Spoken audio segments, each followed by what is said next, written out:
1950년에는 신발이 어디 있어요, 신발이. 저도 어렸을 때 제 기억으로는 뭐 어머니가 검정 고무신 사 주셨다 그러는데 집신, 아버지가 꽈준 집신 신고 다녔던 세대예요. 놀랍게도. 그러니까 뛰어놀 때는 되게 맨발로 뛰어놀았어요. 동네에서 뛰어놀 때는. 그러니까 신발 놔두고 맨발로 막 뛰어놀고 집에 들어갈 때 이제 신고 들어갈 정도였죠. 근데 그 에티오피아 수도인 아디스아바바 하루 여행을 했을 때 길거리의 반 이상이 거지에 거지.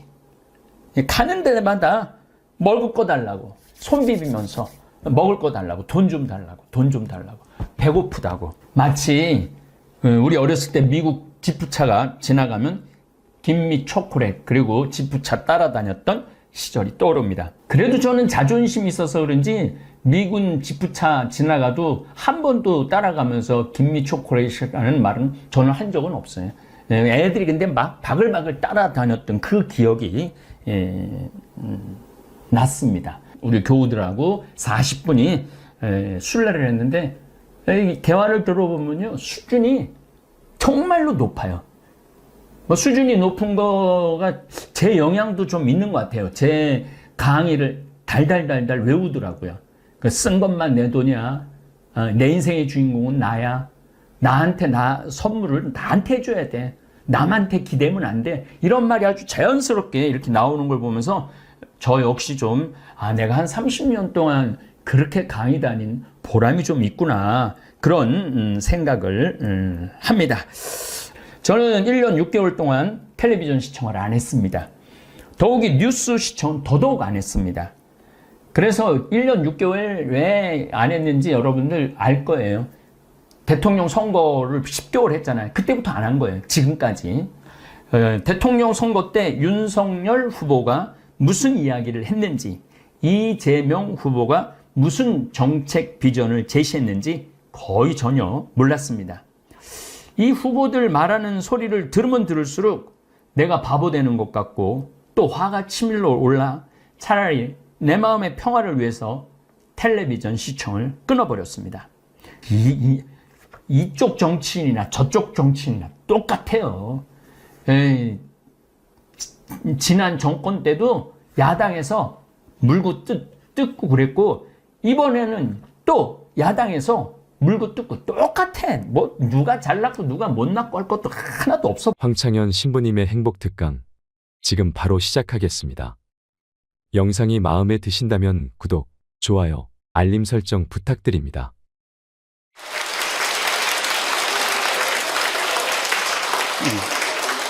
예. 21세기는 여성의 시대입니다. 정말로 이제는 여성이 살기 좋은 세상이 왔어요. 그리고 이 사회의 모든 중요한 결정, 경제적인 뭐 이런 것들도 전부 여성이 결정을 합니다. 그만큼 여성의 역할이 중요해졌죠. 또 21세기는 노인의 시대예요.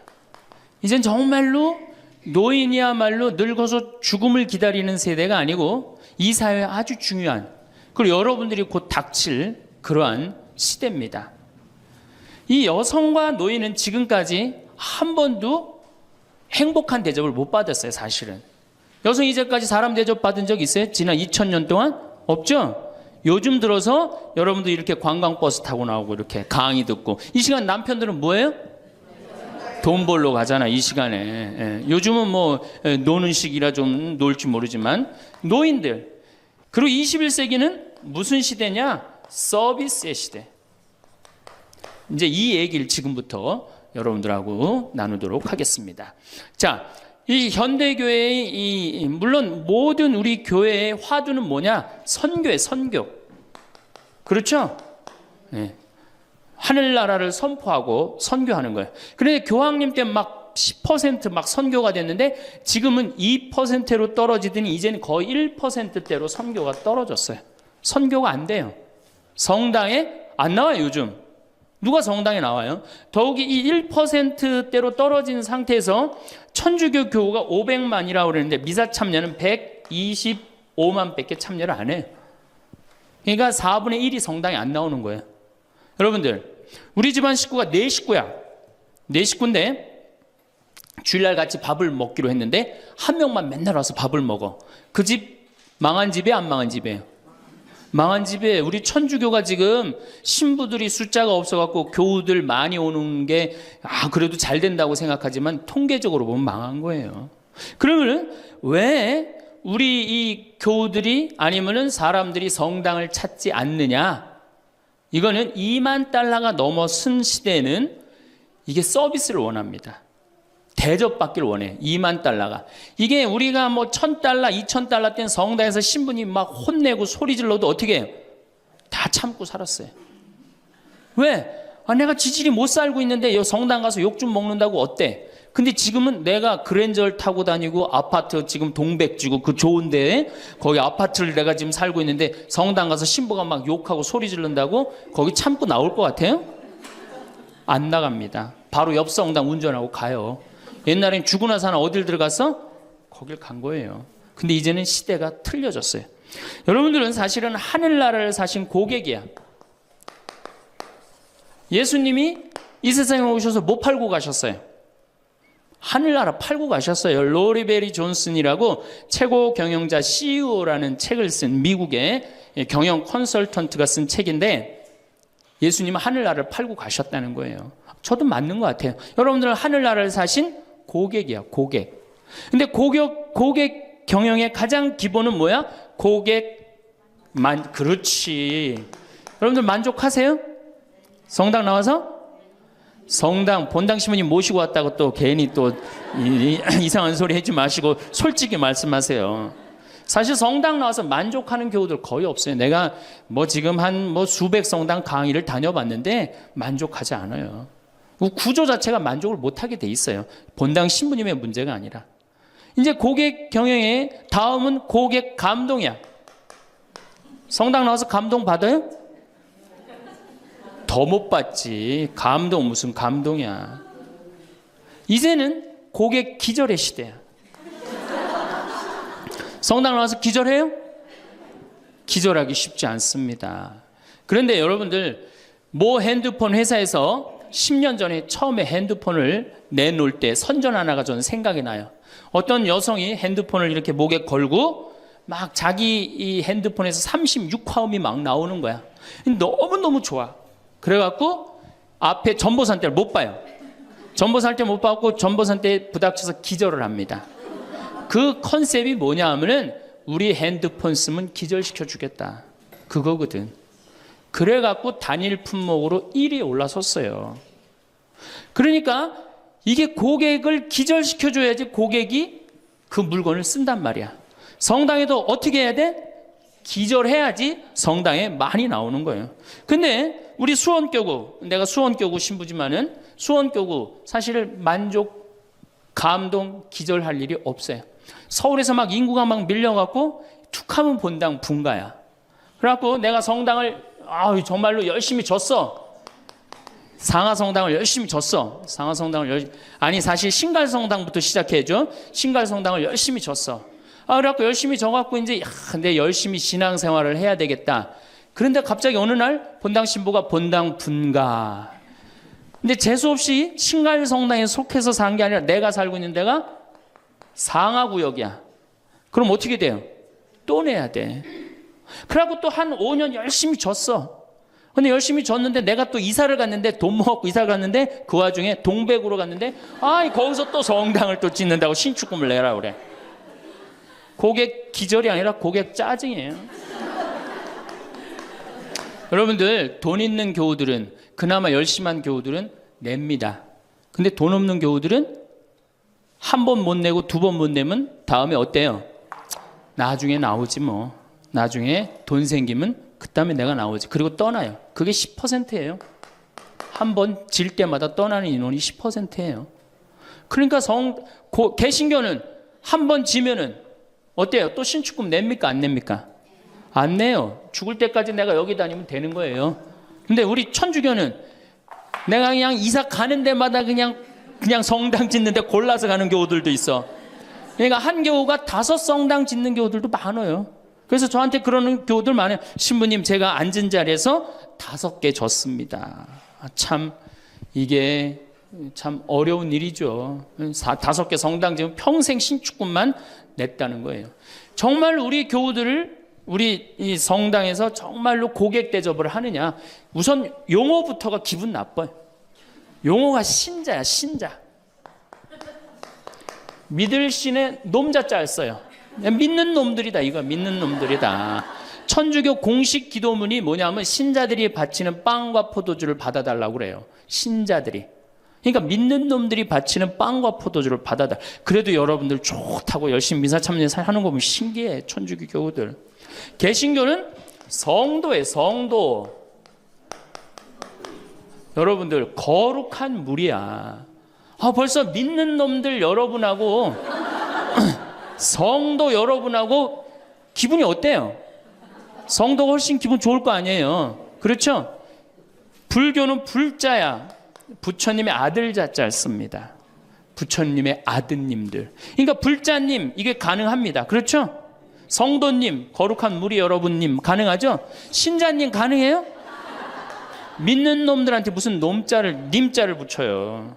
그러니까 이 불자님들은 감동을 받는 거예요. 절에 가면 스님이 얼마나 잘해줘요. 정말로 감동을 받죠. 그러니까 이 불자들은 시주를 하면은 100만 원에서 1000만 원 정도 합니다. 한 번 하면 정말 이렇게 해요. 시주 한 번 하면 보통 뭐 영산제 49제 같은 거 지낼 때요 1000만 원, 2000만 원 다 해요. 성도님들은 10,000 원에서 한 10만 원 정도 합니다. 헌금을 하면. 믿는 놈들은 1,000원만 하면 되는 거예요. 그러니까 우리 교우들 헌금 안 낸다고 욕하고 혼낼 거 하나도 없다. 교우들을 헌금을 많이 내게 하려면 어떻게 하면 된다? 기절시켜주면 된다. 기절. 고객 감동을 시켜주면 된다는 얘기예요. 그 예수님의 그 경영 기법의 기본은 서비스예요. 사실은 서비스. 이게 굉장히 중요합니다. 예수님은 이 세상에 오셔서 유행어가 있으셨어요. 입만 열면 하시는 말씀이 사랑해라가 아니었어요. 입만 열면 하신 말씀이 뭐냐 하면은 섬겨라야, 섬겨라. 너희 사이에 높은 사람이 되고자 하는 사람은 남을 섬기는 사람이 되어야 하고 으뜸이 되고자 하는 사람은 종이 되어야 한다. 사실은 사람의 아들도 섬김을 받으러 온 것이 아니라 섬기러 왔고 많은 사람을 위하여 목숨을 바쳐 몸값을 치르러 온 것이다. 마태복음 20장에 나오는 얘기예요. 사람의 아들도 뭐하러 왔어? 서비스하러 왔다는 얘기예요. 섬기러 왔다는 얘기예요. 23장에 보면 너희 중에 으뜸 가는 사람은 너희를 섬기는 사람이 되어야 한다. 누구든지 자기를 높이는 사람은 낮아지고 자기를 낮추는 사람은 높아진다. 마르코 복음에도 예수님이 너희 중에 으뜸이 되고자 하는 사람은 섬기는 사람이 되어야 한다. 그러니까 예수님은 이 세상에 오셔서 봉사 받으러 오신 게 아니라 뭐하러 오셨어요? 봉사로 오신 거예요. 섬기러 오셨어요. 예수님은 분명히 섬기러 왔는데 지금 현대교회를 보면은 거꾸로 돼 있어요. 교우들이 수녀님과 신부님을 섬기고 신부들이 주교님을 섬기고 위에선 통치하고 이게 경쟁력이 있을 것 같아요? 경쟁력 없습니다. 경쟁력 시대가 어떤 시대인데 지금 거꾸로 가고 있어요. 대통령도 지금 국민들을 섬기느니 많이 했는데 우리 가톨릭처럼 이렇게 철저하게 이 아래로 그냥 내리꽂는 데는 없어요. 그러니까 경쟁력이 있을 수가 없어요. 예수님은 아무리 당신이 이렇게 말을 해도 못 알아들을 것 같으니까 마지막 날에 어떻게 해요? 스스로 겉옷을 걷어붙이고 제자들의 발을 닦아줍니다. 이스라엘에서 제자들을 그 사막에서 먼지 있는데 발을 닦아준다는 건 종이 할 수 있는 최고의 그 아래의 섬김의 모습을 보여준 거예요. 내가 너희들의 발을 닦았듯이 너희도 어떻게 해라? 서로 섬겨라. 그러니까 이 섬기는 거는 21세기의 문제가 아니고 우리 교회의 본질이에요, 본질. 그러면은 여기 구역장님들이시죠? 반장님들이시죠? 오늘 오신 분들. 여러분들이 사실은 본당에서 누굴 섬겨야 돼? 교우들을. 신부님을 뭐하러 섬겨? 교우를 섬기라니까. 내 구역 식구, 반 식구를 얼마나 섬기느냐에 따라서 그 교회 공동체가 잘 되느냐, 잘 되지 않느냐가 결정되는 거예요. 제가 이렇게 환경센터, 수원에 우리 환경센터 있죠? 거기 직원 하나가 내가 자기 그 월급을 주는 신부인데도 하루는 와갖고 나한테 얼굴이 하얘져갖고 나는 세상에 이렇게 훌륭한 신부님을 처음 봤대. 무슨 얘기냐? 자기가 이 어느 서둔동 성당에 다니는데 그때 내 동창 신부가 있었어요. 한 10년 전 얘기예요. 예, 동창 신부가 있었는데 자기 부인이 결혼을 하자마자 자궁에 문제가 있었고 병원에 입원을 한 거예요. 근데 이 형제는 세례를 받았지만 자매는 세례를 받지 않았어요. 그런데 그 구역에서 가만히 이렇게 가정방문을 이렇게 구역장님들이 사정을 제일 잘하는 사람이 누구예요? 구역 사정을 제일 잘하는 사람. 본당 신부가 알아요? 모릅니다. 구역장님들이 제일 잘 알아요. 그래서 구역장님은 본당의 작은 신부들이야. 이분들이 진짜 섬길 줄 알아야 돼. 근데 가정방문을 가보니까 그 집이 결혼을 했는데 새색 씨가 입원을 한 거야. 그냥 본당 신부한테 가서 얘기를 한 거예요. 근데 그 본당 신부가 그 자매한테 형제한테 편지를 보냈어요. 형제님, 결혼하자마자 자매님이 이렇게 아파갖고 얼마나 걱정이 많으냐. 내가 우리 구역장님 통해서 병원에, 빈센트 병원에 입원해 있었으니까 병원에 방문을 시켜주고 집안도 좀 이렇게 좀 돌볼 수 있도록 하겠다. 그러니까 너무 걱정하지 말아라. 우리 교회 공동체가 자매님 건강 회복을 위해서 기도하겠다. 이 편지를 우리 직원 베드로라는 이 직원한테 보낸 거예요. 아니 안 그래도 마누라도 아프고 막 결혼을 막 했는데 마음이 막 울적한데 그것도 본당 신부님이 편지를 보내갖고 위로를 해주니 이 고객이 감동 받겠어 안 받겠어요? 감동 받을 수밖에 없어. 그래갖고 자기는 내 앞에서도 나는 우리 그 최 신부님을 제일 존경한다는 거예요. 이렇게 훌륭한 신부님이 어디 있냐는 거야. 이렇게 감동받고 아니나 달러 구역에서 병원에 가갖고 그 자매한테 기도도 해주고 또 집안 청소도 해주고. 그러니까 이 자매가 태어나자마자 뭐 했어요? 바로 입교했어요. 뭐 했어요? 바로 세례 받았어요. 이 자매가 세례를 받으니까 자기 친정 식구들 어떻게 돼? 당연히 따라서 세례를 받았어요. 우리가 길거리 뛰두르고 나가갖고 이른 양 찾기, 헌 양 찾기, 새 양 찾기 할 일이 아니에요. 진짜 선교 잘하려면 어떻게 하면 돼요? 감동시켜주면 돼요. 기절시켜주면은 알아서 옵니다. 근데 기절시켜줄 생각은 안 하고 어디서 뛰두르고 그냥 헌 양 찾고 새 양 찾고 그거 교우들 피곤해 안 피곤해? 솔직히 피곤해죠? 이게 전국으로 나가는 거니까 확실하게 얘기하세요. 예. 우리 천주교 교우들 부부싸움하고 어디 갈 데 있어요? 없죠? 여러분들 부부싸움 하면은 우리 정현석 신부님이 저기 재워줘요? 정영철 신부님 재워주세요? 사제관에 가면 재워줘요? 잤다가는 신부님도 쫓겨나고 여러분들도 쫓겨나요. 천주교는 어디 가서 잘 데가 없어요. 잘 데가. 그러니까 성당은 많이 저놀지 모르지만 교우들이 가서 쉴 데는 없단 말이에요. 영적으로 지친 교우들이. 근데 개신교는 여러분들 지금 버스 타고 여기 이 동백에서 여기까지 지금 오셨는데 여러분들은 못 느꼈지만 저는 그 길을 잘 알아요. 개신교 기도원 10개가 넘게 여러분들 지나왔어요. 10개는 넘게. 그러니까 막 속상하고 싸우고 그러면 보따리 싸두고 어디 가요? 기도원 가면은 거기서 아버지 막 소리 지르고 막 이러면은 3일 정도 하면은 속 풀리잖아요.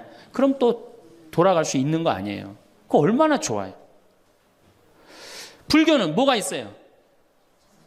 절에 가면 암자에서 다 재워줍니다. 제가 88년에 희방사라는 데를 갔었어요.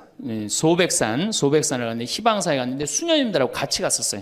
수녀님들하고 같이 여관에 갈 수가 있나? 그래서 희방사에 절에 들어가갖고 스님한테 그랬어요. 나는 신학생이고 우리 수녀님들인데 내일 새벽에 산에 올라가야 되는데 딱히 잘 데가 없다. 재워줬으면 좋겠다. 근데 스님이요 지금도 기억이 남아요.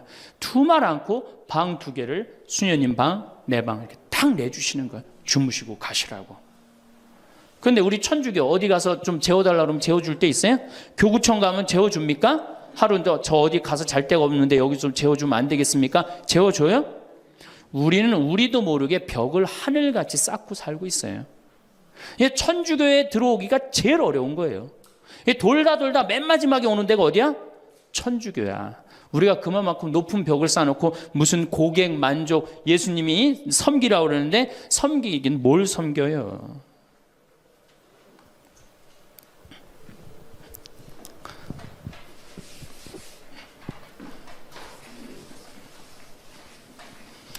제가 그 2000년에 우리 정신부님이랑 나랑 똑같이 2000년에 정신부님 모현성당에 발령을 받았고 저는 능평성당에 발령을 받았어요. 근데 정신부님 처지나 내 처지나 똑같았어요. 아무것도 없었어요. 정말로. 모본당에서 분가금으로 딱 3천만 원을 받았어요. 근데 성당 하나 지려면 보통 27억, 30억 정도 되잖아요. 2000년이면 IMF 딱 터지고 다 망한 상태예요. 그냥 완전히 망한 상태가 2000년이에요. 본당에 가보니까 성당이 어떻게 되어 있느냐면 지붕은 천막이야. 파란 천막으로 되어 있는 거야. 그 다음에 벽은 컨테이너예요. 컨테이너. 바닥을 보니까 맨 흙이야. 성당 바닥이. 막 여기서 막 원추리가 피는 거예요. 붓꽃도 피고 성당 바닥에서. 그런데 교우들은 보니까 600명이야. 교우들 600명인데 30억짜리 건물을 어떻게 줘요? 그래서 제가 그랬어요.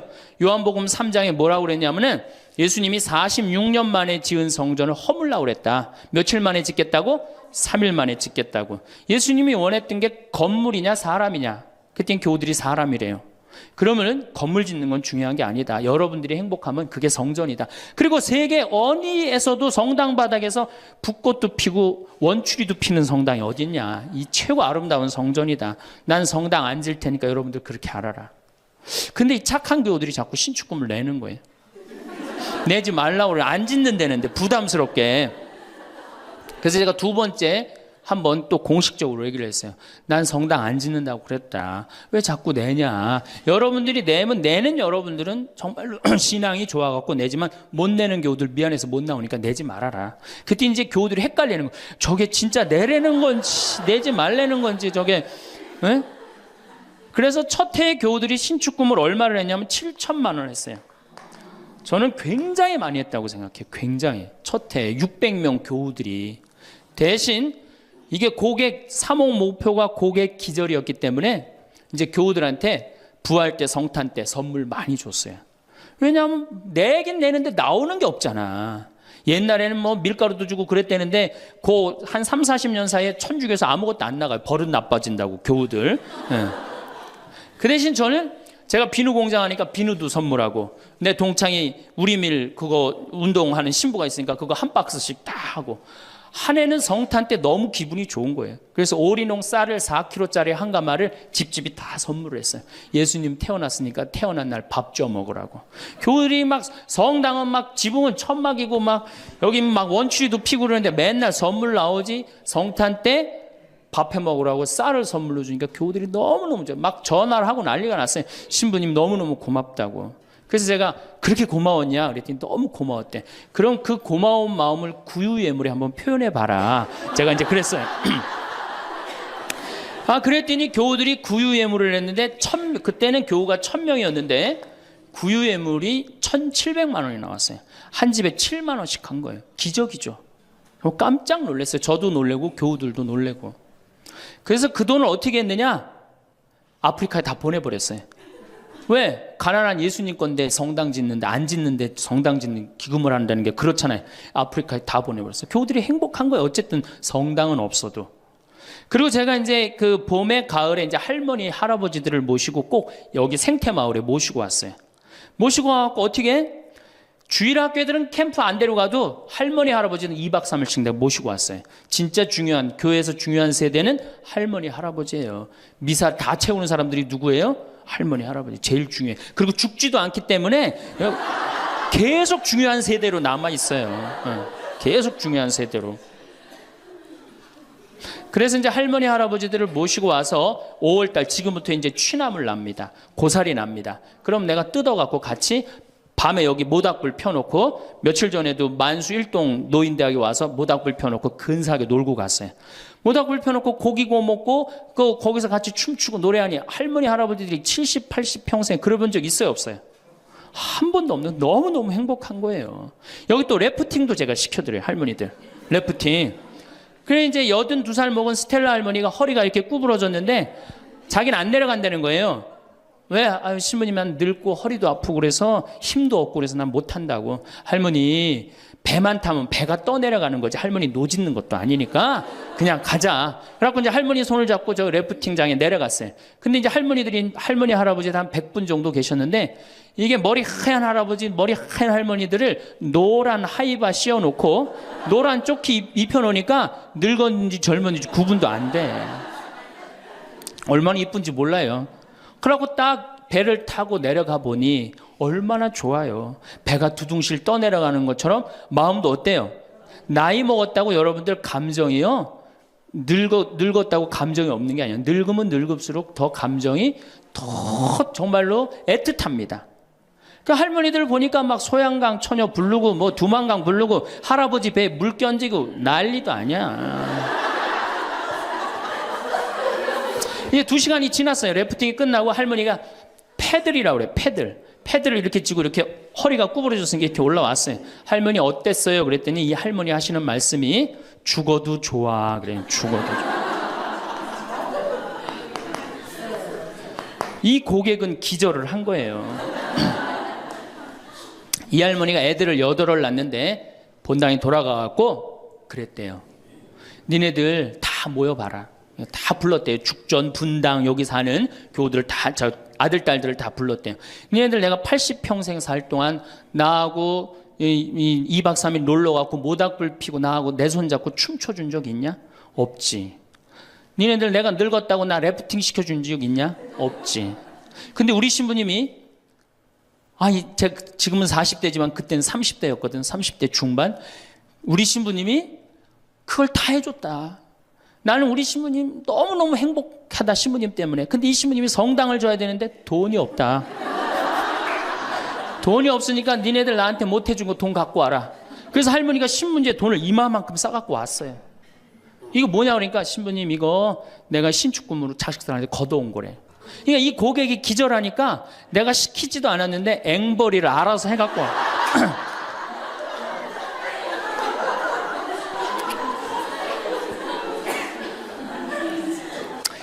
그래서 이제 교우들이 하도 성당을 짓자 난 안 짓는다 그러는데 짓자 그래서 3년 9월에 시작해갖고 4년 부활절에 성당을 다 줬어요.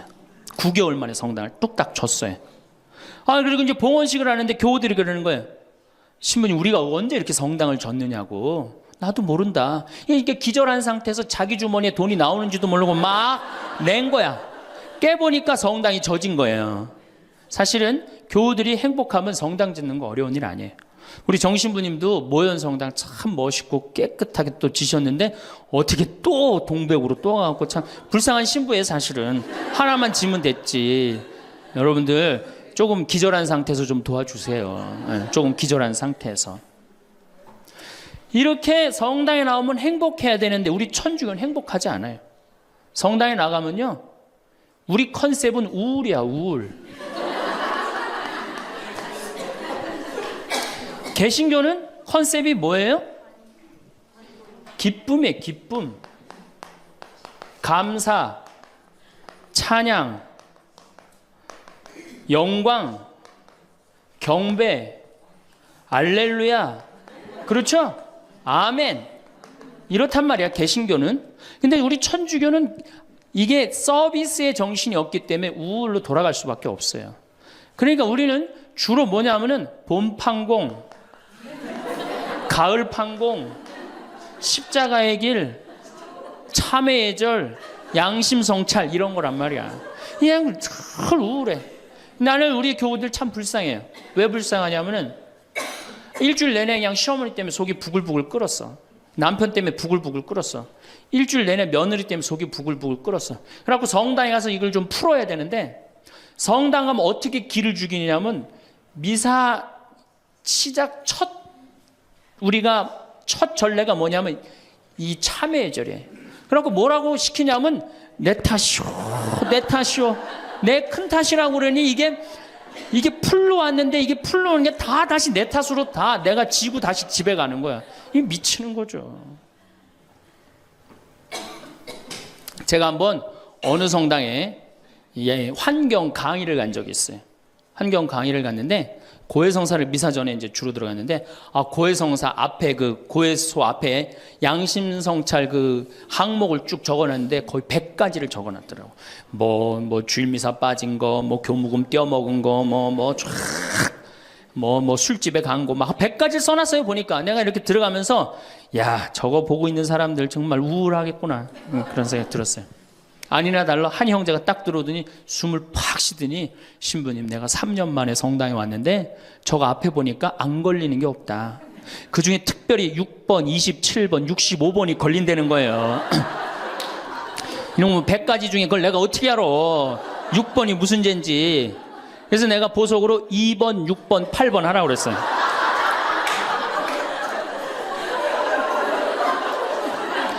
그러니까 우리 교우들은 이게 미사 참여를 해도 막 기쁘거나 내가 좀 하느님한테 경배를 드렸다, 내가 오늘 정말 알렐루야 아멘을 했다, 이런 기분이 안 들어요. 미사를 해도 막 그렇고 안 한 것 같기도 하고 성가 썰이 들으면 더 미쳐요. 내가 이 성가 이렇게 피정지도 나가서 부르다가 몇 번 죽을 뻔한 적도 있어요. 주여 임하소서 부르다가 죽을 뻔한 적 많아요. 어떻게 불러? 주여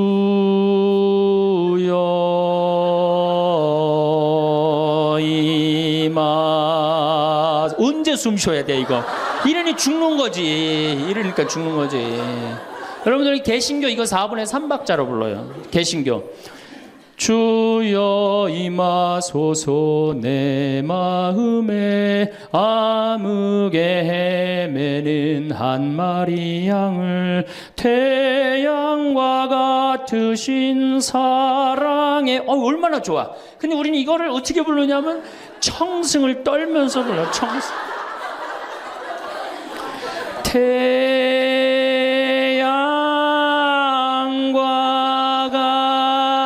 같으신 태양이, 무슨 놈의 태양이, 그런 태양이 있어요. 그래서 성가하고 나면 힘들어. 막 기쁜 게 아니라. 그렇지 않아요?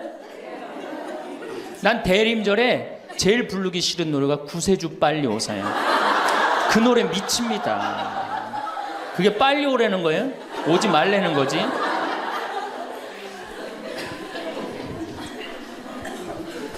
주일학교 아이들을 보면은 참 불쌍해요. 왜 불쌍하냐면 주일학교 아이들이 여름신앙학교를 해요. 그럼 얼마나 신나, 여름신앙학교를 하면은. 그래갖고 막 성당에서 티도 주고 간식도 주고 율동도 배우고. 뭐 6학년 애들은 별로 안 좋을지 모르지만 유치부 1, 2, 3학년 애들은 너무너무 신나잖아요. 그러니까 방학을 해가자마자 주일학교 한다고 성당을 막 쫓아갔어. 성당에 월요일날 이제 주일학교 여름신앙학교 하는 첫날 첫 프로그램이 뭐냐면은 참회절이 참회절. 애들을 다 유치부부터 6학년까지 다 앉히고 갑자기 불을 끕니다. 성당불을 다 꺼요. 그리고 초 2개만 딱 켜놓고 주일학교 선생님이 양심성찰을 하자고 그래요. 양심성찰 해갖고 이제 주일학교 선생님이 읽기 시작합니다. 뭐라고 읽어? 유치부부터 6학년까지 앉혀놓고 나는 엄마 몰래 헌금 1,000원 중에 500원을 떼어먹었어. 이러면요 유치부 애들이 눈꼬리가 막 올라가요. 저걸 어떻게 알았지 내가 헌금 떼어먹은 걸? 난 엄마 몰래 오락실을 갔습니다. 이게 괴로운 거예요. 애들도 괴로운 거예요. 애들도 우울 컨셉으로 이제 성장하기 시작하는 거죠. 이렇게 6년 동안 하면요 애들이 무슨 생각할 것 같아요? 6년 동안 하면은 여러분들이 잘 하셔야 돼요. 6년 동안 맨날 참회절하고 돈 떼어먹고 오락실 가고 성당 안 나가고 부모에게 불호 효도한 놈이 6학년 딱 졸업할 때 무슨 생각을 하냐면, 그래 나 같은 죄인은 이제 더 이상 성당 나갈 수가 없어. 나는 주일학교 졸업하는 동시에 성당 안 나올 거야. 죄인들은 다 떨어져 나가요. 그러니까 주일학교가 1,000명이면 중고등학교는 몇 명으로 줄어들어? 100명으로 줄어들어요. 900명의 죄인은 다 떠난 거예요. 나머지 100명은 이제 성당에 그래도 나오는데 얘네들은 어떤 애들이냐? 정말 착한 애들이든지 정말 어리삐리한 놈이지 둘 중에 한 놈만 성당에 나오는 거예요. 개신교는 주일학교가 1,000명이면 중고등학교도 1,000명, 중고등학교가 1,000명이면 청년도 1,000명이에요. 왜? 이들은 기쁘기 때문에. 그게 현대 영성에 맞는 거예요. 이들은 행복하기 때문에. 교회 나가는 행복하잖아. 찬양도 하고 영광도 드리고. 근데 이놈 먹고 성당만 나가면 눈 감켜놓고 뭐 돈 떼어먹었느니 뭐 이러니 애들이 성당 나가고 싶어요. 점점 줄어드는 거예요. 정말로 우리 애가 아이들한테 이 주일학교 아이들이 끝까지 신앙생활을 잘 시키고 싶으면 기쁨의 신앙을 가르쳐야 돼요. 영광의 신앙, 감사의 신앙. 우리가 이게 우울의 극치를 보면은 성지순례 때 이제 우울의 극치야. 성지순례. 이거는 진짜 이제 고쳐야 되는 병 중에 병이에요. 성주술 언제 갑니까? 5월에 가죠? 9월에 가죠? 여러분들 본당 신부님 정말로 훌륭한 본당 신부님 만나갖고 5월 오늘 2일이죠? 참 이 좋은 때 얼마나 경치가 좋아요 여기. 좋죠? 이렇게 좋은 데 딱 들어와서 장미 만발하고 철쭉 쫙 펴있고 하늘은 파랗고 구름도 높고 얼마나 좋아. 가을에 코스모스 만발하고. 근데 이제 솔매로 성주순례를 간단 말이야. 근데 막 버스를 타려고 그랬는데 내 마음에 맞는 자매가 내 같은 버스를 탔어. 그럼 막 손잡고 팔짝팔짝 뛰어. 그 다음에 허리에는 돈주머니도 차고 간식도 했단 말이야. 근데 레지오 단장이 가만히 보니까 우리 컨셉은 우울인데 저거 너무 들떴다. 그래갖고 이제 버스에 딱 올라타면은 묵주를 딱 꺼내라고 그래.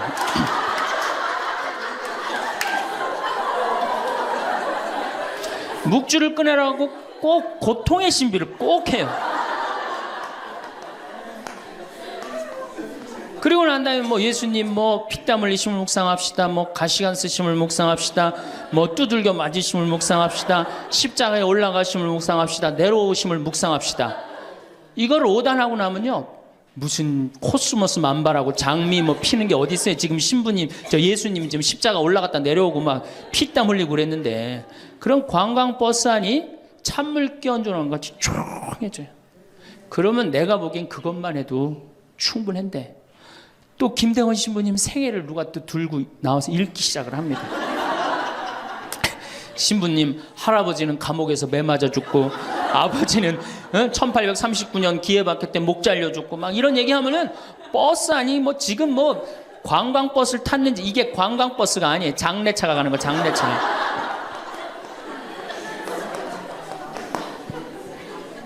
그래갖고 신부님이 1836년에 여러분들 신부님 1836년에 떠나서요 마카오에 1837년 6월에 도착하세요. 6개월 동안을 걸어서 간 거예요. 기가 막히죠? 그런데 신부님 유학 중에 신부님 1836년에 떠났으니까 아버지가 39년에 죽어요. 순교를 하세요. 그러니까 유학 중에 아버지가 죽은 거야. 얼마나 이게 그 어린 그 신학생한테 마음이 아프겠어요. 정말 기가 막히죠. 그럼에도 불구하고 조선교회를 위해서 견디죠. 그런데 또 중간에 최 프란치스코라고 동료 신학생이 죽어요. 우리 신부들한텐 동기가 죽는 건 형제가 죽는 거하고 똑같은 거예요. 그게 얼마나 또 마음이 아파. 그래갖고 45년에 조선에 돌아와 보니 세례를 받았나 성사를 받았나 교우들이 정말 신부님 생각해 기가 막히냐. 그땐 부제님이었는데. 그래갖고 빨리 신부님을 영입해야 되겠다. 그리고 이제 서해 바다에서 배를 12m 정도밖에 안 되는 배를 타고 그거를 상하이를 건너간다고 간 거예요. 어부들은 신부님이 하도 그 부제님이 하도 똑똑하고 그러니까 항해수를 아는 줄 알고 무조건 따라갔는데 항해수를 알긴 뭘 알아. 저쪽이 중국일 것이다. 가자. 그리고 간 거예요. 그러니 돛 떨어지고 닷 깨지고 20일 동안 표류를 합니다. 정말 죽을 둥 살 둥 해갖고 중국에 도착을 해요. 상해 가갖고 또 고초를 겪고. 그래서 이제 주교님을 만나갖고 서품을 받고 또 어떻게 또 중국에서는 또 어떻게 저쪽이 조선일 것이다. 그것도 주교님까지 모시고 가자. 그래갖고 갔어요. 갔는데 웬걸 딱 도착을 했는데 사람이 말하는 이상한 말을 하는 거 어디서 와서 꽝 이러는 거예요. 제주도로 간 거예요. 제주도로 잘못 가갖고 제주도에서 또 미사를 봉헌하시고 인천 아파트로 와서 사목을 하는데 잠을 잡니까? 뭐를 합니까? 그러다가 6월 달에 순이도에서 붙잡히세요. 붙잡혀갖고 한양으로 압송을 되는데 6월에서 9월이면 여름을 지나는 거 아니에요? 얼마나 똑똑해. 세계지도 그릴 줄 알지, 라틴어 할 줄 알지, 중국어 할 줄 알지. 이 급변하는 세상에서 나라를 위해서 일 좀 하려고 그러는데 우리 대장 예수님을 두고 내가 어디를 하느냐 이래갖고 그냥 당당하게 이렇게 견디시잖아요. 그래갖고 막 신부님 허벅지를 때려. 그래갖고 막 구데기가 끓고 그러죠. 그러다 9월 16일 날 신부님이 순교를 하셔요. 새남터에서. 근데 돌아가실 때 또 어떻게 돌아가시느냐? 이쪽으로 되면 잘 자르겠느냐, 저쪽으로 되면 잘 자르. 얼마나 용감하세요. 그래갖고 8번째 칼에 신부님 목이 떨어졌다. 이렇게 훌륭한 성인 신부님을 모시고 사는데 여러분들 뭐 하는 거냐? 주일 미사도 잘 안 나오고 선교도 안 하고. 그럼 또 그냥 막 기가 죽어갖고 고개를 또 우울 컨셉으로 고개를 숙이는 거야. 자, 장하다 순교자 합시다. 장하다 순교자 주 이래면 진짜 장례차가 가는 거예요. 그래갖고 이제 성지에 도착을 하면은 시키지 않았는데도 십자가 얘기를 알아서 해요. 시키지 않았는데. 그리고 이제 밥을 먹고 나면은 레지오 단장이 미안한 거야. 그래도 1년에 한 번 관광버스 타고 나왔는데 이거 묵주기도부터 기죽이기 시작해갖고 뭐 신부님 생에 막 아버지도 죽고 할아버지도 죽고 엄마는 거지가 돼서 돌아다니고 막 장하다 순교자까지 하고 막 십자가 얘기를 하고 하늘은 파랗고 꽃은 만발한데 너무 우울해. 그럼 이제 전심 때 술을 따르기 시작합니다. 한 잔씩 먹이기 시작해요. 한 잔씩 먹이고 돌아올 때 보면요. 가관이 아니에요. 분명히 갈 때는 장하다로 갔는데 올 땐 차차차로 오는 거예요.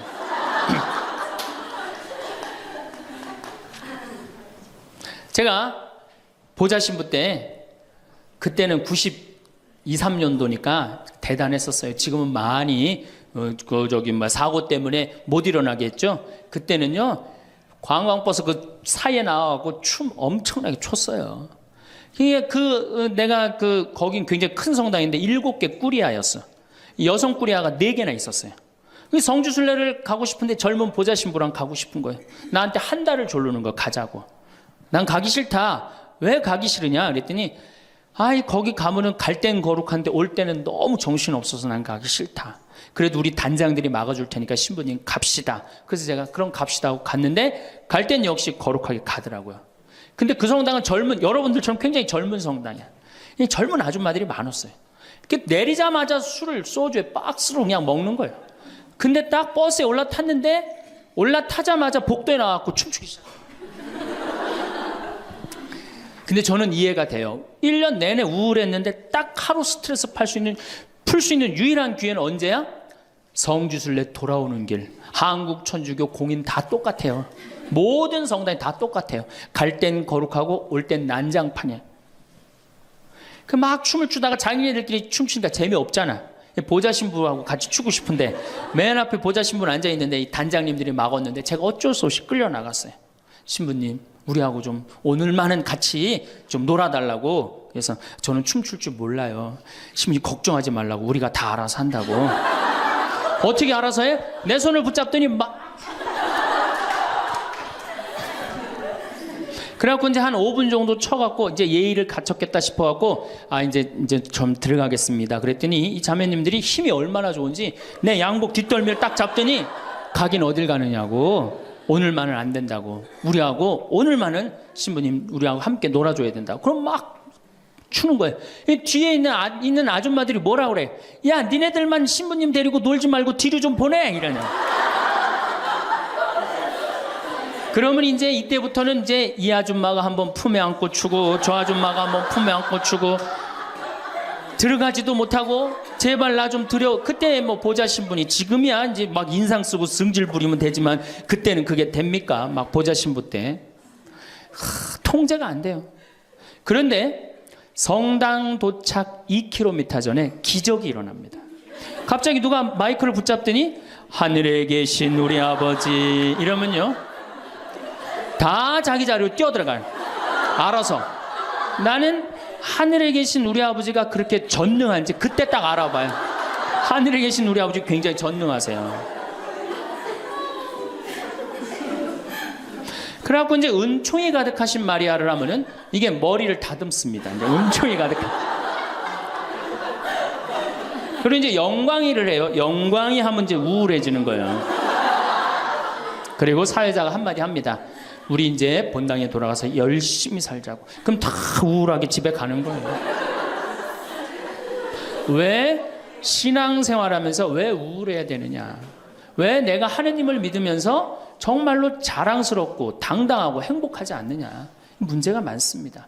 예수님은 굉장히 축제를 좋아하셨어요. 예수님은. 여러분들 예수님 태어날 때 어떻게 태어나셨어요? 태어날 때부터 범상치 않게 태어났죠? 어떻게 태어났어요? 쇼를 하면서 태어났잖아요. 우주 쇼를 하면서. 그리고 예수님은 항상 뭐라고 그러셨느냐면 하늘나라를 잔치에 비유하길 좋아하셨어요. 잔치 참 좋아하셨어요. 잔치. 좋아하셨잖아요, 잔치. 그리고 당신은 항상 어디에 비유하길 좋아하셨어요?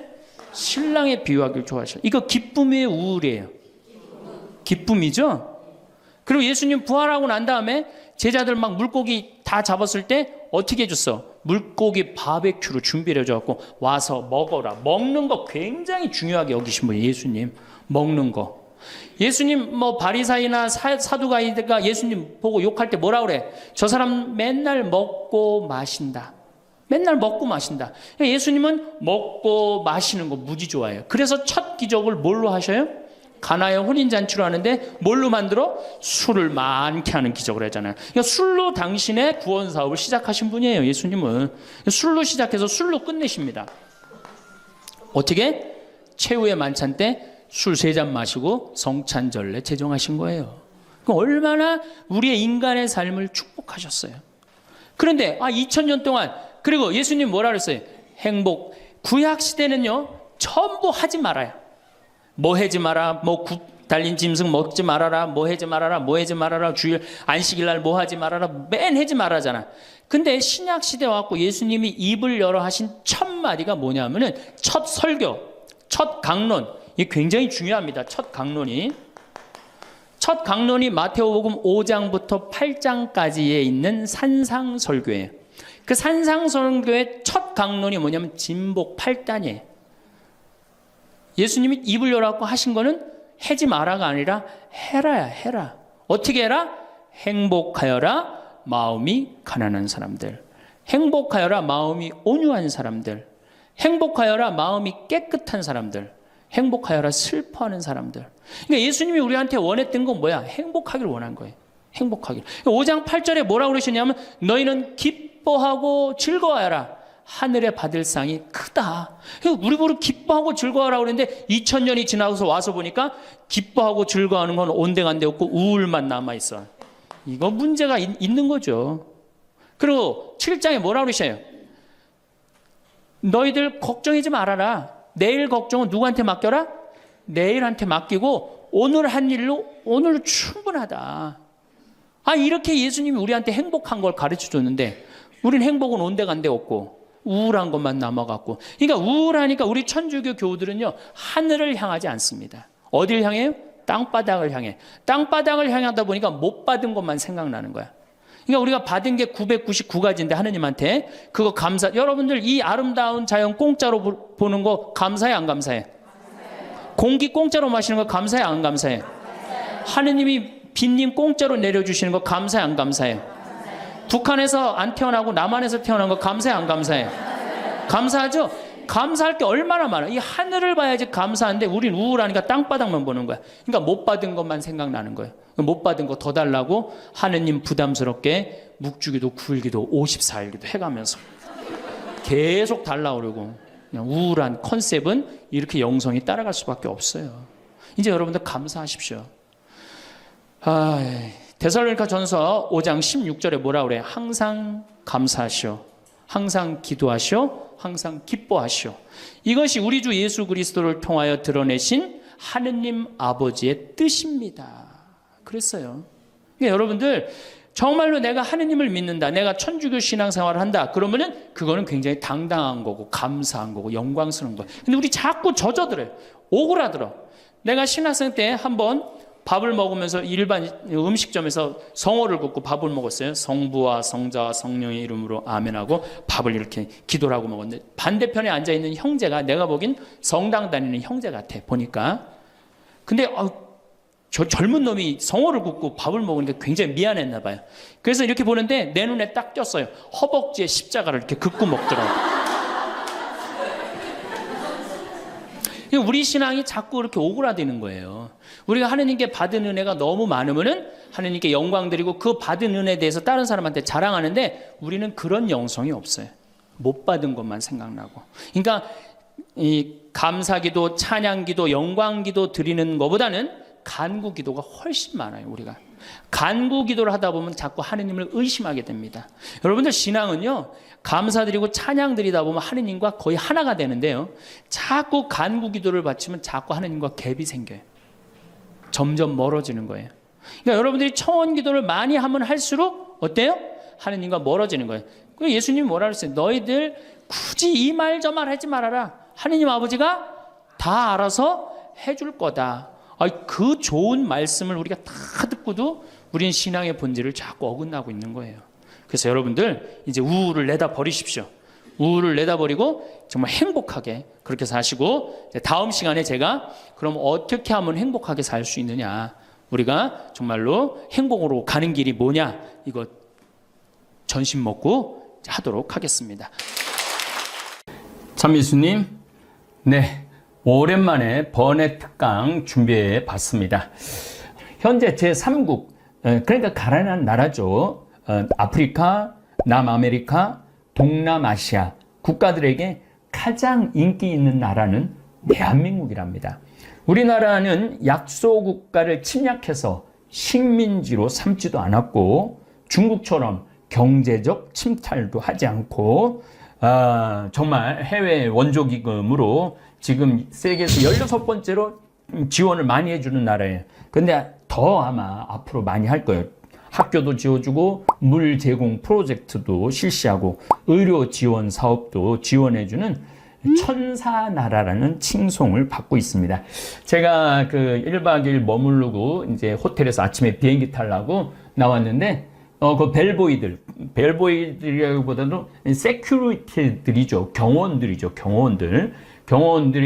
니하오 그러더라고요. 그래서 니하오 너 나는 사우스 코리아라고 그랬더니 사우스 코리아 그러면서 탁 이렇게 엄지를 촥 올리더라고요. 사우스 코리아 좋다고. 니하오 자기네들 싫어한대요. 그 니하오도 싫고 아메리카도 싫어한대. US도 싫어한대.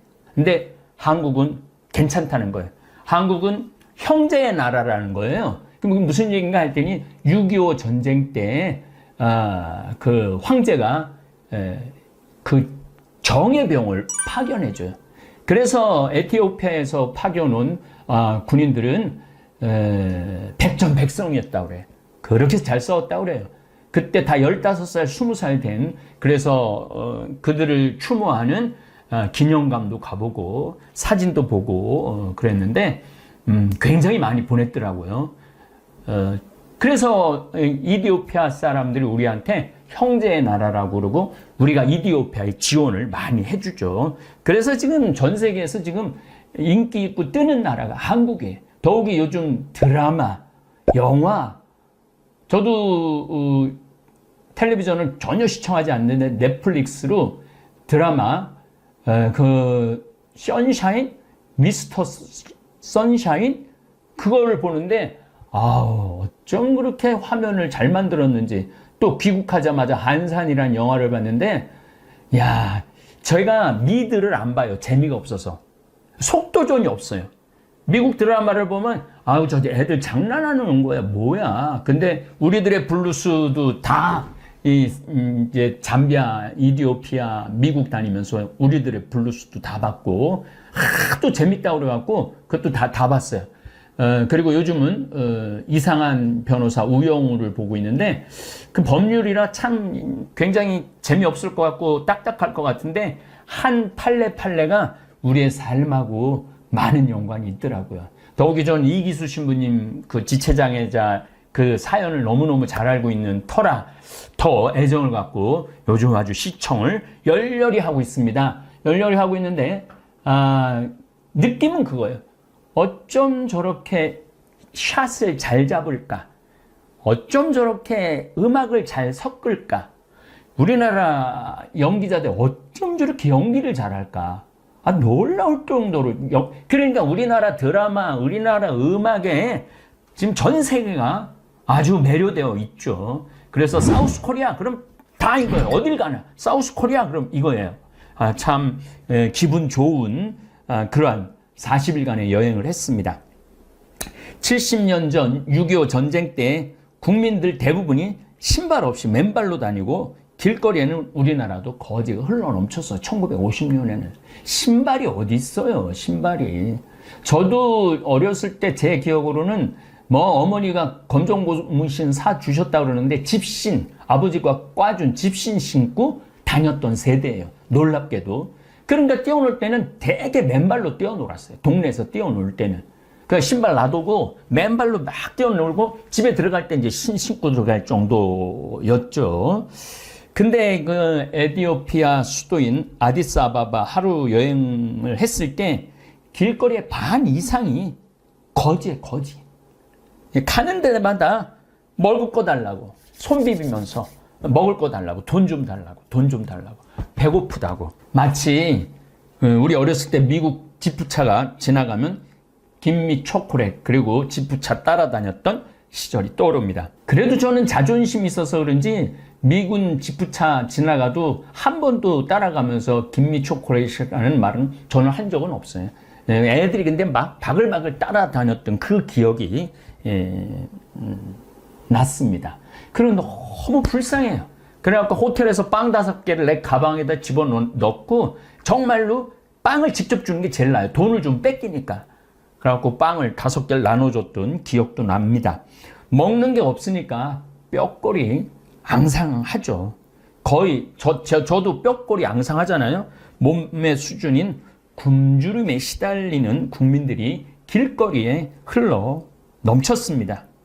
미국에 가면 내가 미국을 가면 갈수록 한국 참 살기 좋은 나라다 감탄을 합니다.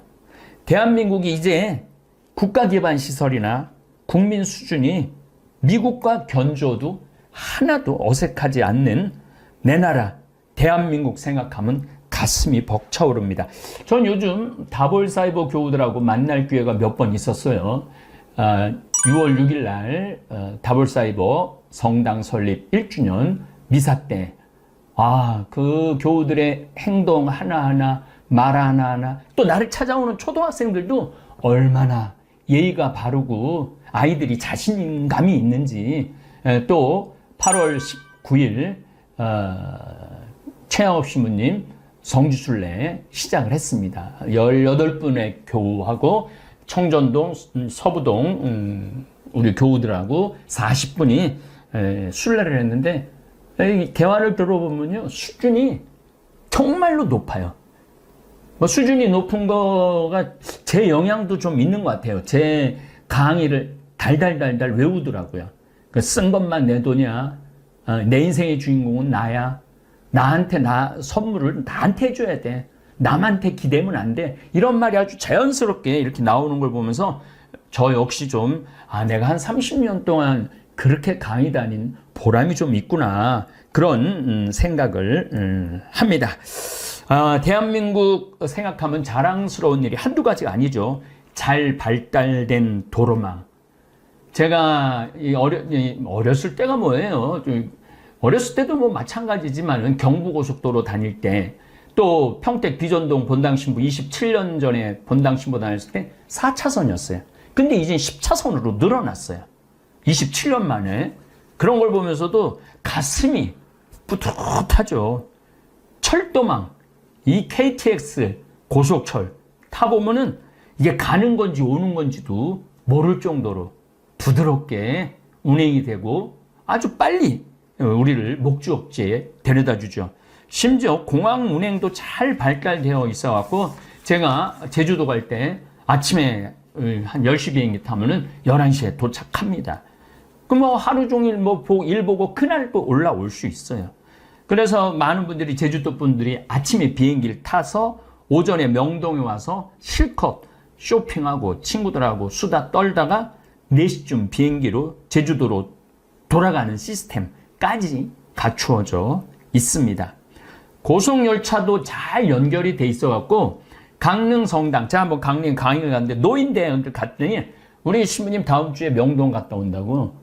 어떻게 명동을 하루 만에 갔다 신부님 모르는 소리 하지 말라고. KTX 강릉 거기 딱 타면은 1시간 반인가 50분 걸린대요.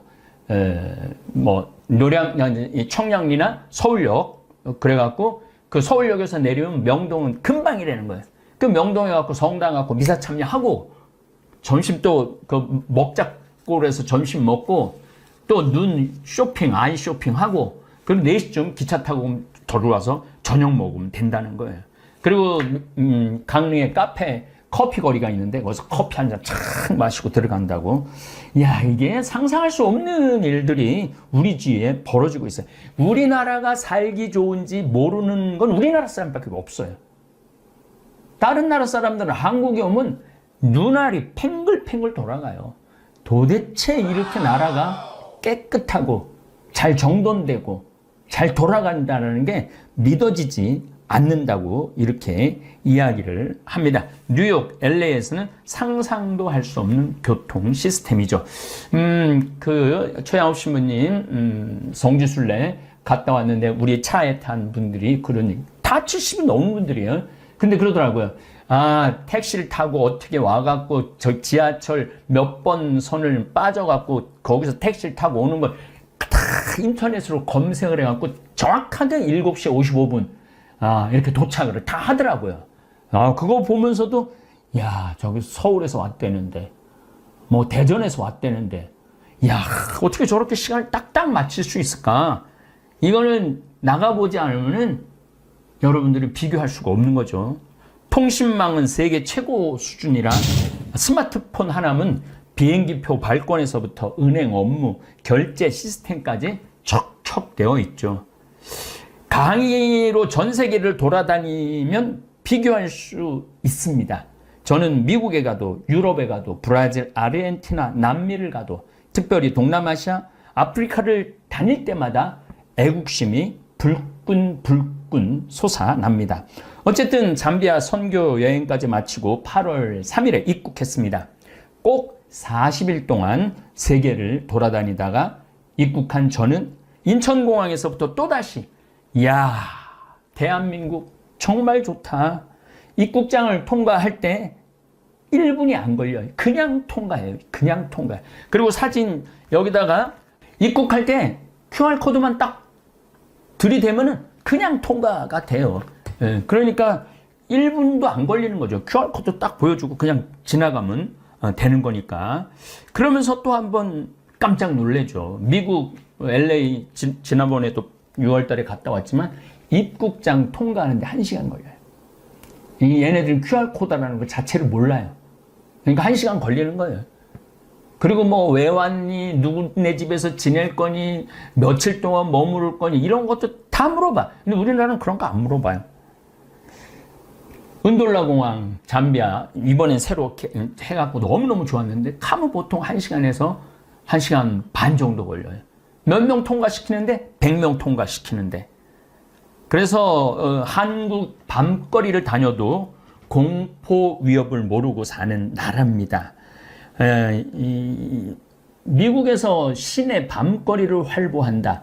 그리고 완전 시내, 관광 시내가 아니라 한 블록 넘어선 미드타운 시내를 밤거리를 활보한다. 이거는 뭐 총 항상 이 목에 들이댈 각오를 하고 다녀야 되는 거예요. 이렇게 우리나라가 정말 평화로운 나라죠. 그래서 우리 미국 나를 그렇게 따르고 나를 하는 일에 협조하고 정말 다정다감한 우리 미국 교우들하고 가끔 싸울 때가 있어요. 내가 미국이 뭐냐, 한국이 살기 최고다, 신부님 믿기지 않습니다. 뭐가 그렇게 한국이 좋다고 해. 세계 최고 미국인데 니네들 몰라 사는 소리지. 한국 한번 와봐라. 진짜 내가 한국을 한번 오면은 다 기절시켜 줄 수 있어요. 네. 저는 사실은 뭐 명동이라든지 코엑스 거리라든지 또 123층 롯데타워도 가서 밥도 먹어봤죠. 그런데 잘 몰라요. 저도 잘 모르는데 그 친구들이 오면은 내가 기절시켜 줄 수 있어요. 그래서 내가 계속 오라고 그러는 거예요. 기절시켜 주려고. 대한민국의 그 아름다움, 잘 갖춰준 시스템. 어쨌든 저는 40일간의 여행을 중간에 코로나가 걸렸어요. 미국 몬태나 가면서 비행기 마스크 쓰는 사람이 한 사람도 없는 거예요. 그냥 나만 열심히 썼는데 어떻게 밥 먹을 때 이걸 벗을 수가 없잖아요. 그래갖고 걸려갖고 한 일주일, 3일 갈갈갈거리고 3일은 뭐 격리하면서 일주일 만에 그냥 끝났는데 어쨌거나 하여튼 미국에 가서 하여튼 코로나도 걸렸어요. 그리고 이렇게 40일 만에 한국에 이렇게 들어왔어요. 이게요, 40일 정도 있다가 한국에 들어왔을 때 그 한국을 다시 보게 되는 게 있어요. 저는 1년 6개월 동안 텔레비전 시청을 안 했습니다. 더욱이 뉴스 시청은 더더욱 안 했습니다. 그래서 1년 6개월 왜 안 했는지 여러분들 알 거예요. 대통령 선거를 10개월 했잖아요. 그때부터 안 한 거예요. 지금까지. 대통령 선거 때 윤석열 후보가 무슨 이야기를 했는지, 이재명 후보가 무슨 정책 비전을 제시했는지 거의 전혀 몰랐습니다. 이 후보들 말하는 소리를 들으면 들을수록 내가 바보 되는 것 같고 또 화가 치밀러 올라 차라리 내 마음의 평화를 위해서 텔레비전 시청을 끊어버렸습니다. 그리고 한국을 귀국을 하고 그래도 유튜브 구독자가 28만 3천 명이나 보유한 인플루언서인데 그 몬태나 대학의 총장님이 저를 만나준 결정적인 이유가 뭐냐면은 유튜브 구독자가 28만 명이라니까 무조건 만나겠다고. 그게 그렇게 파워가 세더라고요. 바깥에서는 위력이 어마어마하더라고요. 어쨌든 국제 정세와 국내 정치를 좀 알아야 될 것 같아갖고 시차 적응도 할 겸 사제관에서 3일 정도 뉴스만 시청을 했습니다. 아니나 다를까 시청하는 내내 가슴이 답답했습니다. 아니 지금 방송국들 뉴스가 저런 문제를 하루 내내 다뤄야 하나? 지금 세계가 어떻게 돌아가고 있는데 저 모양 저 꼴로 온 나라가 신경을 곤두세워야 하나? 그럼 무슨 문제로 제가 속이 답답하고 뒤집어졌는지 1년 6개월 동안 대한민국 정치 뉴스를 시청하지 않은 입장에서 말씀드리겠습니다. 우선 제가 뉴스 검색을 쫙 해봤어요.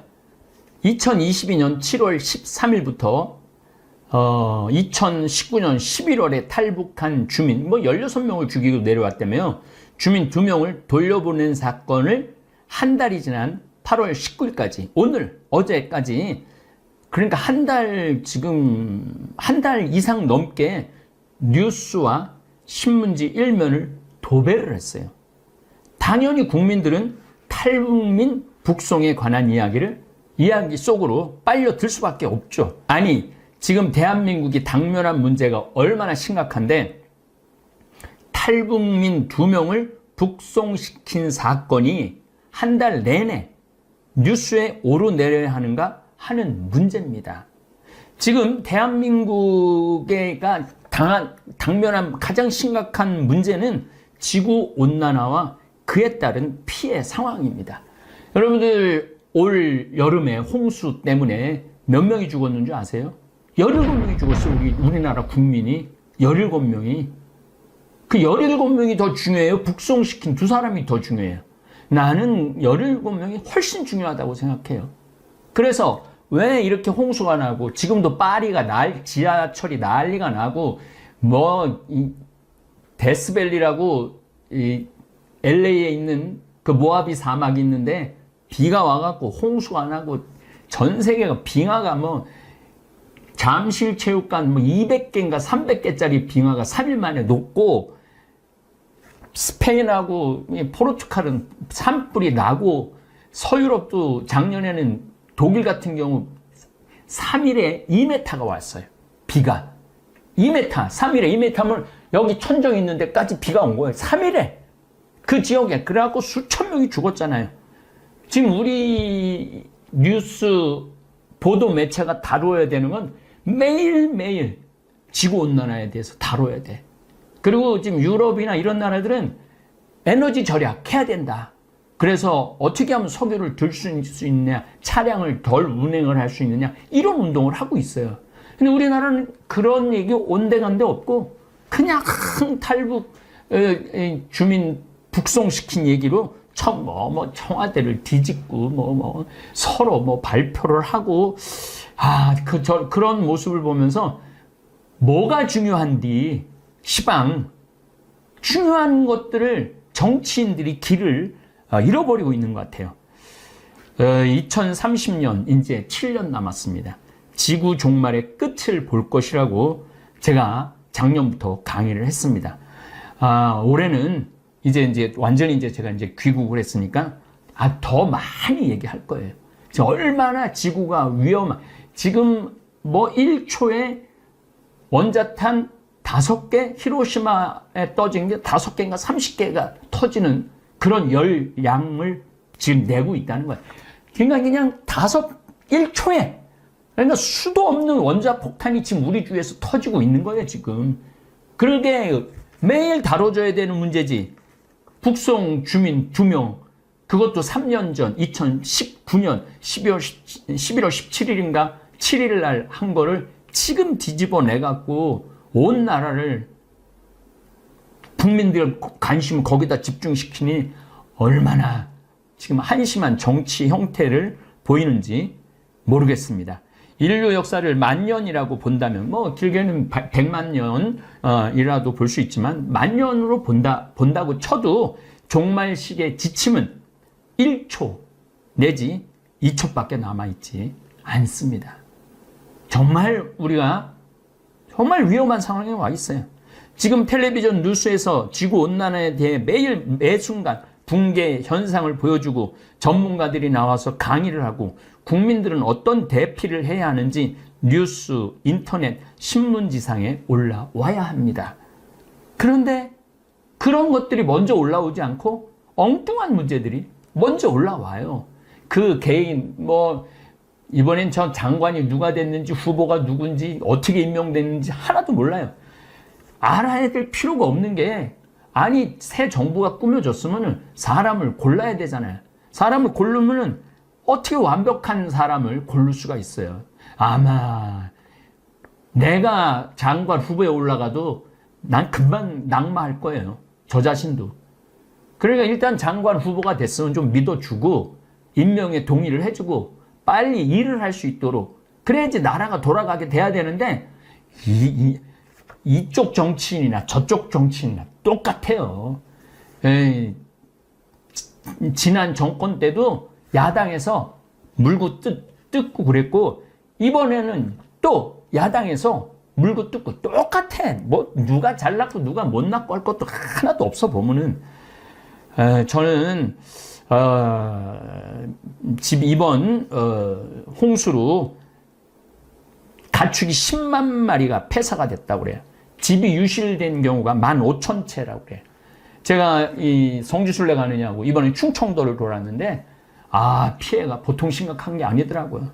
그냥 우리 동네도 인삼밭 7년짜리 인삼밭이 싹 다 쓸려는 애가 있어요. 그분은 아마 미칠 거예요. 7년 동안 농사가 한순간에 다 날아갔으니 이런 곳에 정치인들이 쫓아가 보고 위로해주고 대책을 세워야 되는데 이게 뭐 남의 일처럼 지금 하고 앉아 있으니 참 안타까워요. 알프스 빙하가 녹아 홍수로 마을 산마을이 하루아침에 사라진 사건. 북극 빙하가 녹아서 1만 년 전에 멸종된 매머드가 아주 쌩쌩하게 살아있는 그대로 발견된 사건.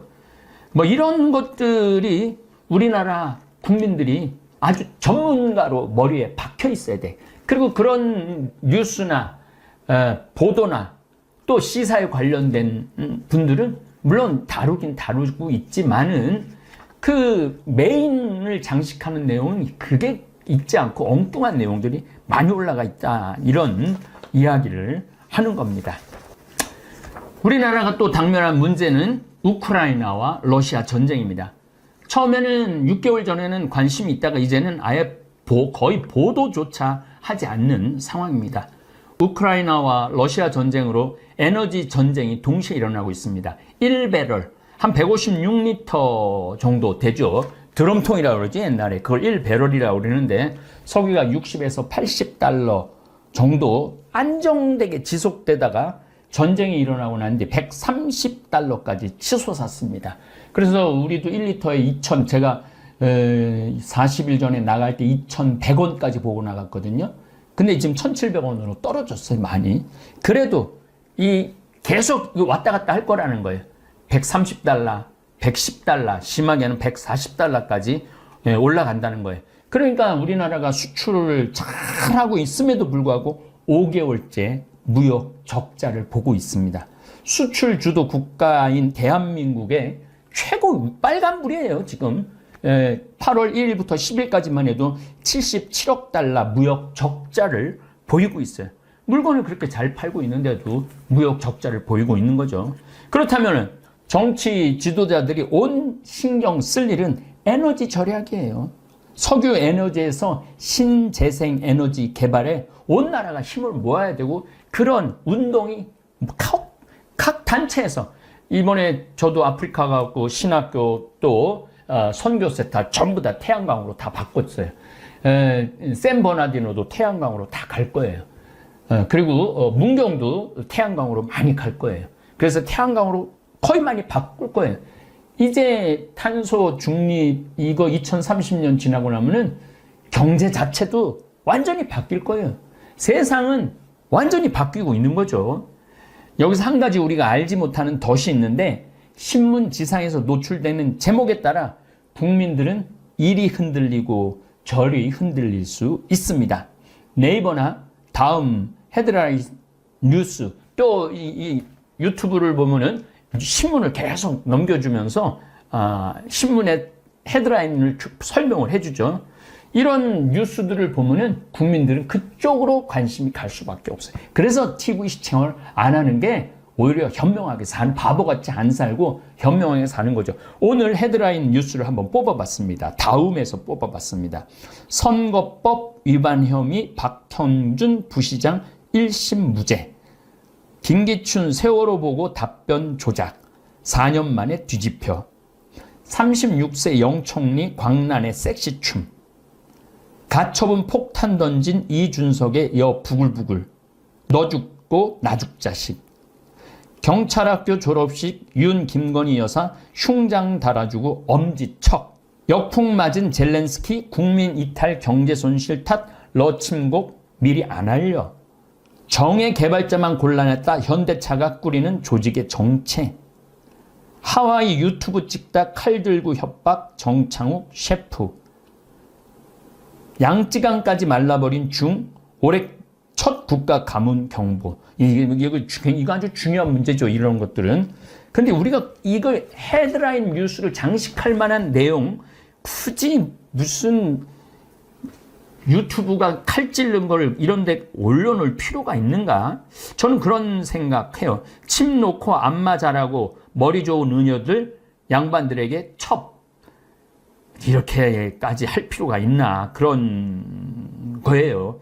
람보르기니 100만 원에 가져가실 분 황당한 실제 차주는. 정경심 허리디스크 증세 호소 조국 부부 재판 일찍 종료. 참, 이 문제도 제가 나중에 한번 다룰 문제인데, 이 한 가족의 어떤 비리, 한 가족의 어떤 잘못, 이게 온 국민이 지금 몇 년째 시달리고 있는 거예요. 지금 2년, 3년째 시달리고 있는 거 아니에요? 저는 이런 게 이해가 안 가요. 지금 우리가 앞에 문제를 다뤄야 되는데 옛날 문제만 다 다루고 있잖아요. 당진 A대학 성폭행 태권도 코치 학교에서 정식 채용한 적 없다. 이런 내용이 헤드라인 뉴스예요. 네. 저는 지구온난화 문제 다뤄야 되고, 우크라이나 전쟁 다뤄야 되고, 미국 인플레. 그래서 어쨌든 대한민국이 지금 직면한 문제는 어느 후보 장관 비리가 아닙니다.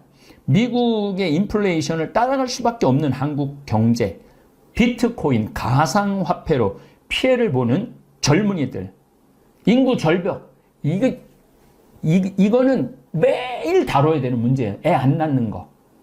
그냥 우리나라는 그냥 급격하게 일본처럼 망해가는 거예요.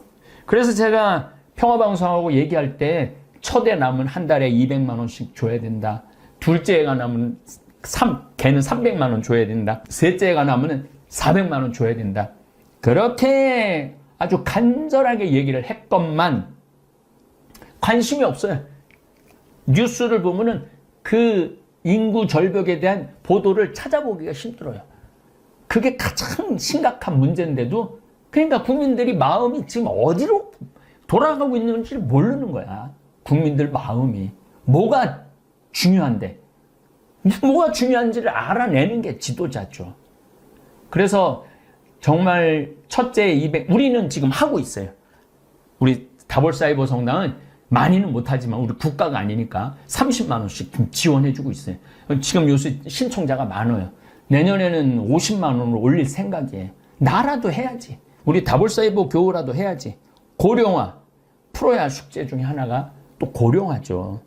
그리고 이제 제가 이제 열심히 추진하고 내년에는 뭐 어마어마하게 크게 추진할 거, 땅 농약으로 죽어가는 땅 살리는 운동.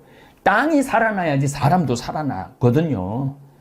그런데 국가 경영이 벼랑 끝에 와 있는데 그 끝에서 서로를 끌어주기는커녕 벼랑으로 밀어내는 모습만 보이니 답답한 거예요.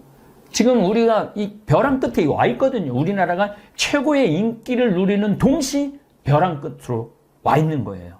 임진왜란 때 그렇게 허술했던 조선군이 이순신 장군의 해군력, 특히 거북선으로 일본을 본토로 노량해전에서 밀어내는 저력을 보여줬습니다. 그때까지 나라를 우리는 제대로 뺏긴 적이 없어요. 물론 병조를 때 청나라한테 무릎을 꿇긴 꿇었지만은, 그런데 조선 말기에는 그 좋던 해군 기술은 어디 가고 총포 한 번 제대로 쏴보지 못하고 나라를 일본에게 뺏겼어요. 그것은 100년 동안 당파 싸움 때문에 그랬던 거예요. 당파 싸움 때문에. 당파 싸움 때문에 나라를 망가뜨려 놓은 거예요. 바로 정치에 있었던 거죠. 정치를 잘하면 나라가 강하고 정치를 못하면 나라가 망하는 거예요. 저는 이번에 이티오피아를 가고 잠비아를 둘르면서 박정희 대통령에 대해서 다시 생각하게 됐어요.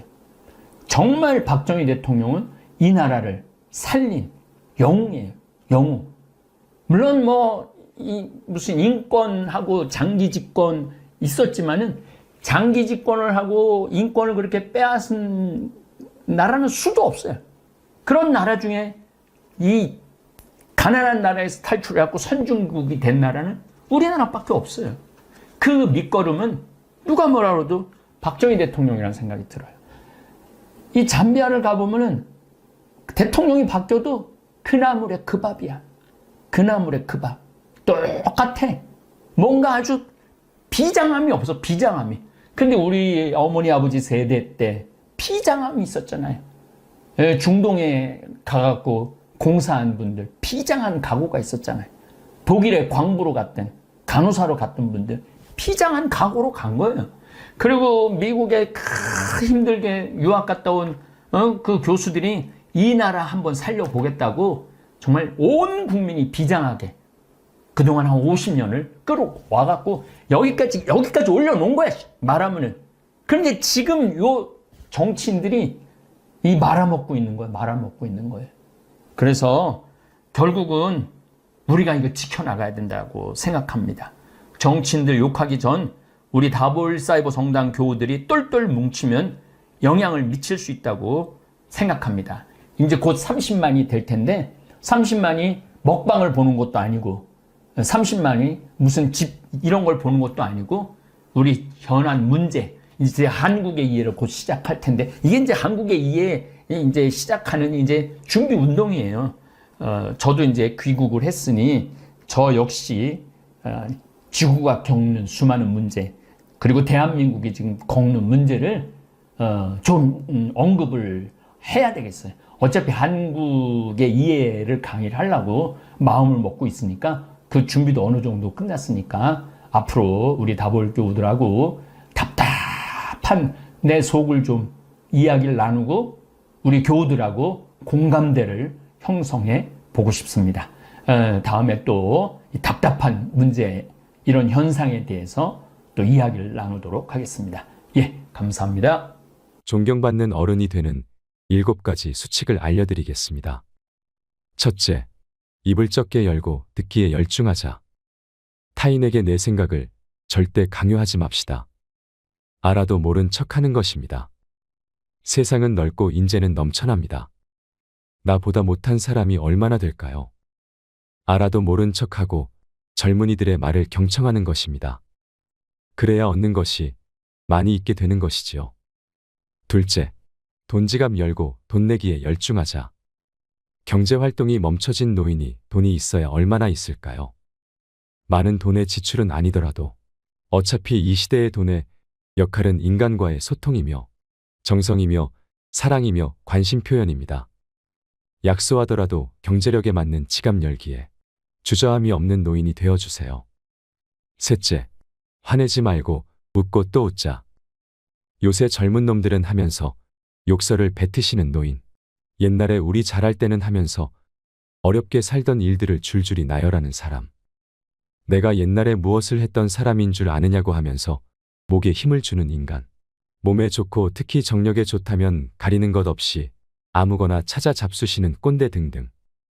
젊은이들이 가장 싫어하는 노인상이라고 합니다. 웃고 또 웃어주는 인자함을 보여주세요. 넷째, 고집을 내려놓고 양보하자.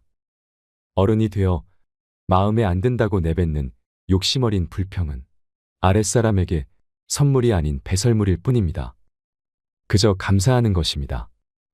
칭찬과 격려의 말을 놓치지 않고 스스로 알아서 할 수 있는 젊은이가 되도록 양보의 미덕을 보여주세요. 노인이 고집을 세워 자신의 논리로만 일관한다면 젊은이들과 소통이 이루어질 수는 없습니다. 고집은 한낱 우둔한 늙은이의 변명으로밖에 들리지 않을 것입니다. 다섯째, 젊은 사상적 관념을 무조건 비판하지 마라. 젊은 세대의 사조를 비판하지 않는 것입니다. 젊은이들은 그들 나름의 정치적으로나 사회적인 주관이 있습니다. 그들의 사상을 솔직히 인정해주고 신뢰할 수 있을 때 그들과의 소통이 된다는 사실을 알아야 할 것입니다. 영원불변의 사상은 없기 때문이지요. 여섯째, 세월을 자랑하지 말자. 상대방을 존중하며 인격적으로 대하는 것입니다. 나이 든 것은 자랑이 아닙니다. 소통을 위해서는 자신을 낮추고 지혜로움으로 무장한 어른이 되는 것입니다. 어른의 겸손함은 아름다움 그 자체입니다. 그 아름다움이 존경의 무기가 되기 때문입니다. 일곱째, 젊은이들에게 사생활을 묻지도 따지지도 마라. 이제 성인이 된 그들의 인생은 그들 것이라고 존중해주고 불필요한 간섭은 절대 금물입니다. 훌륭하게 살아갈 소양을 갖추었다고 믿어주고 소중한 사생활 영역은 그들만의 인생이라고 인정을 해주어야 합니다. 결혼 문제, 직장 문제, 이성 문제, 기타 등등. 이젠 그들 의견에 박수를 쳐줄 때입니다. 왜냐하면 우리도 그렇게 몸서리치게 간섭을 싫어하면서 커왔기 때문입니다. 이젠 그들은 어린애가 아닙니다. 지혜로운 자는 지나치고 어리석은 자는 미치지 못한다는 말이 나오는데 공자는 이 말을 세상의 올바른 도가 행해지고 있지 않음을 나타내기 위해 사용했다고 합니다. 자신을 내려놓아야 하는, 즉 겸손이 미덕으로 존경받는 어른은 중용이 절대적으로 필요합니다. 존경받는 어른이 되는 7가지 수칙. 첫째, 입을 적게 열고 듣기에 열중하자.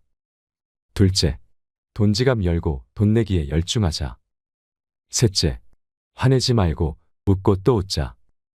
넷째, 고집을 내려놓고 양보하자.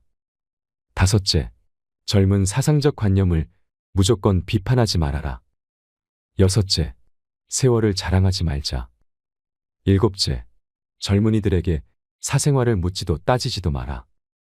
존경받는 어른이 되는 7가지 수칙을 기억하셔서 행복한 노후를 보내시길 바랍니다. 오늘 영상을 보신 모든 분들이 노후를 지혜롭게 행복한 하루하루를 사시길 바라면서 오늘 영상 마치도록 하겠습니다. 이상으로 책틀맨이었습니다. 지혜를 쌓는 당신의 오늘이 아름답습니다. 더 좋은 영상으로 찾아뵙겠습니다.